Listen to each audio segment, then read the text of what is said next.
আমরা বিভিন্ন সময় দেখেছি যে ডিক্টেটরশিপ, একনায়কতন্ত্র, ফ্যাসিবাদ এদেশে কায়েম হয়েছে।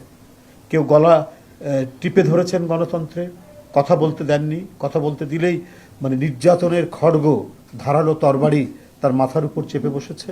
তারা সাহস পায়নি জনগণের কাছে সেটা প্রকাশ করতে। তাহলে জনগণের মধ্যে কি পরিমাণ মানে ক্ষোভ হবে, বিক্ষোভ হবে এই ভয়ে। কিন্তু তারা করেছেন, গ্যারেন্টি হচ্ছে তাদেরকে টিকিয়ে রাখতে হবে ক্ষমতায়। এর বিরোধিতা করেছে বিএনপি। বিএনপি সবসময় সার্বভৌমত্ব এবং স্বাধীনতাকে ঊর্ধ্বে তুলে ধরেছে এই ব্যাপারে কোনো আমাদের আপোষ নাই। তাই প্রতিটি সীমান্ত হত্যায়, প্রতিটি রক্তাক্ত ঘটনায় এবং কয়লা পুড়িয়ে রামপাল বিদ্যুৎ কেন্দ্র তৈরি করা এবং এটা করলে পরে আমাদের পরিবেশ, আমাদের গাছপালা, জীব বৈচিত্র্য এবং মানুষ সবাই বিপন্ন হবে। বিএনপি তীব্র প্রতিবাদ করেছে, বিরোধিতা করেছে।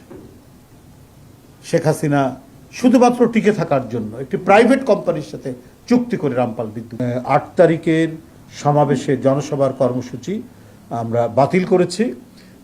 সেই জায়গায় বিভিন্ন উত্তর এবং দক্ষিণের বিভিন্ন স্পটে আমাদের চেয়ারম্যান মহোদয় তিনি হয়তো 8-9 তারিখে তিনি সেখানে বক্তব্য রাখবেন। আমাদের যে ঢাকা মহানগরীতে একটি কেন্দ্রীয় সমাবেশের কথা যেটি ছিল 8 তারিখে, সেটা আমরা আপাতত বাতিল করেছি।